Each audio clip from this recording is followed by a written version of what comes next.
আসসালামু আলাইকুম। আজকে আমি রান্না করব কই মাছ আলু দিয়ে কাঁকরোল আর রান্না করব তিল করলা ভাজি। এখন আমি প্যান বসালাম, মাছের জন্য প্যান বসাচ্ছি তেল দিয়ে। এখন প্যানে আমি মাছ দিয়ে দিচ্ছি ফ্রাই করার জন্য।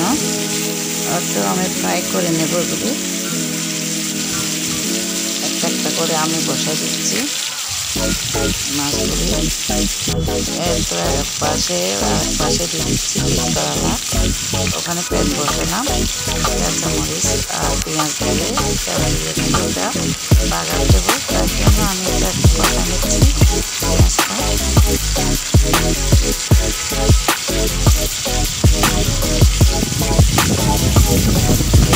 ভালো করে বসানো হলে আমি হলুদ গুঁড়ো দিয়ে দিচ্ছি, 1 চামচ হলুদ গুঁড়ো দিলাম, 1 চামচ দিয়ে দিচ্ছি লবণ, দিয়ে আবার উল্টো পাল্টা করে দিচ্ছি।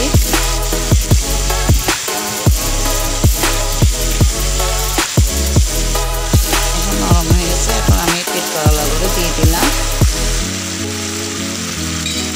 একটু তিল করলা দেওয়ার পরে এটা একটু উল্টো পাল্টা করে দেবো। উল্টো পাল্টা করে দিচ্ছি আমি তিল করলাগুলি।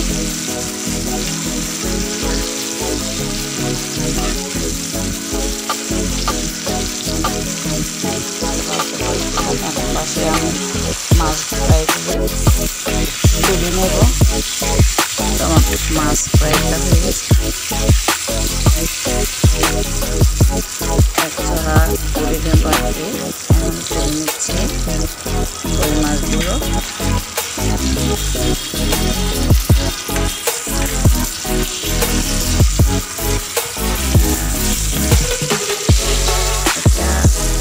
বেশি ফ্রাই করবো না, হালকা করে ফ্রাই করবো একটু। রাখবো যখন ফ্রাই কাঁকরোল দিয়ে আলু দিয়ে রান্না করবো, তাই একটু আস্তে করে ভেজে নিচ্ছি আমি। এদিকে রান্নার জন্য প্যান বসালাম, তেল দিয়ে একটু পেঁয়াজ কুচি দিয়ে দিচ্ছি মাছের জন্য। পেঁয়াজগুলো একটু নরম হওয়ার জন্য আমি বসাচ্ছি পেঁয়াজ।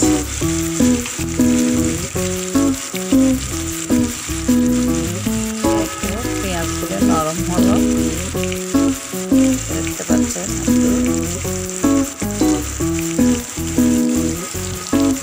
এখন আমি 1 চামচ মরিচের গুঁড়ো দিয়ে দেব। 1 চামচ মরিচের গুঁড়ো দিয়ে দিলাম, লাল মরিচের গুঁড়ো, আর 1 চামচ হলুদের গুঁড়ো, 1 চামচ হলুদের গুঁড়ো দিলাম, আধা চামচ মাছের মশলা। তো এটা দিয়ে রান্না করে দেখবেন, অনেক স্বাদ হয়। মাছ যে কোনো মাছে মশলা দিলে অনেক স্বাদ হয়, টেস্ট হয়। আদা রসুন বাটা দিতে হয় না, কুচি দিতে হয় না। এটা দিয়ে রান্না করে দেখেন একবার আপনারা, দর্শকরা, আমার বন্ধুরা, দেখবেন অনেক টেস্ট হয়। আমি সবসময় মাছের মশলাটা রান্না করি মাছ দিয়ে যখন রান্না করব। ভালো করে কষে নিচ্ছি, আর একটু পানি দিয়ে আবার একটু কষাবো। আমার কষানো হয়ে গেছে,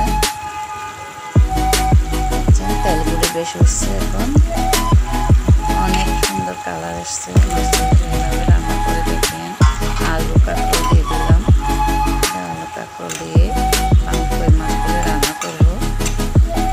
একটু কষাতে হবে ভালো করে, আলুটা যেন সিদ্ধ হয়ে যায়।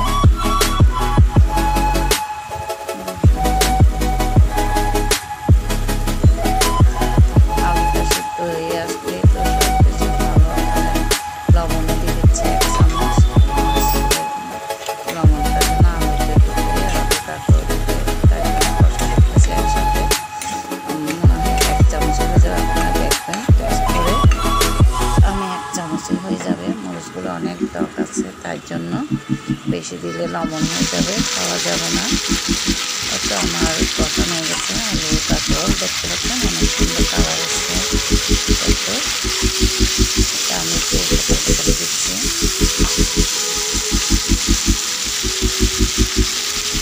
আমার দর্শকরা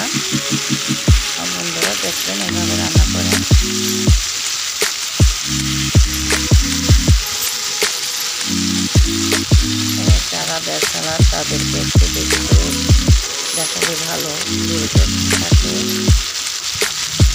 সবসময় একরকম খাওয়া যায় না। আমি পরিমাণ মতো পানি দিয়ে দিচ্ছি।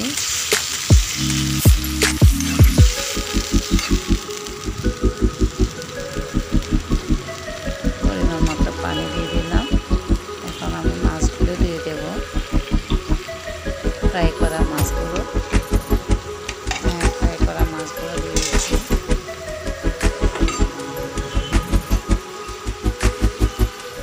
একটু মাছগুলো সমান করে দেবো, যাতে আমার ফ্রাই ডানেটা একটু সরব। আমার থেকে এটাতে রান্না করে ভালো লাগে। একটু পানি দিয়ে আমি একটু ঝোল দিলাম। ঝোলটা দেওয়ার জন্য বসেছিলাম আলু, কিন্তু পানি টেনে টেনে আলুতে একটু পানি দিতে হয়। টমেটো দিয়ে দিচ্ছি দুধটা, কাঁচামরিচ দিলাম 5-6টা, স্বাদের জন্য জানাই আর সাথে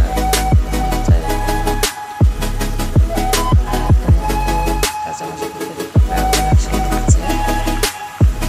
আমার ব্লগটা এসছে মাছে, দেখতে পাচ্ছেন মাছ হয়ে এসছে।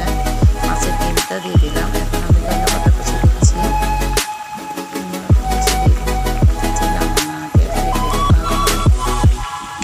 এখানে আমি আর কোনো কিছু দেবো না।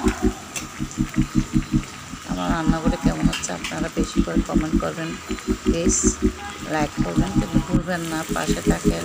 আমিও আপনার পাশে থাকবো। এক পাশে ঠিক করালাগুলো হয়ে গেছে, তো লাল লাল করে ঠিক করালা ভাজি করলে আমার হাজব্যান্ডটা বেশি পছন্দ করে, তার জন্য আমরাও পছন্দ করি। এটা একটু আলু দিতে হয়। কেমন হচ্ছে আমার রান্নাগুলি বন্ধুরা আমাকে জানাবেন কমেন্টের মাধ্যমে। একটা লাইক দেওয়ার জন্য অপেক্ষা করবো। লাইক দিতে কিন্তু ভুলবেন না, বেশি বেশি করে শেয়ার করে দেবেন।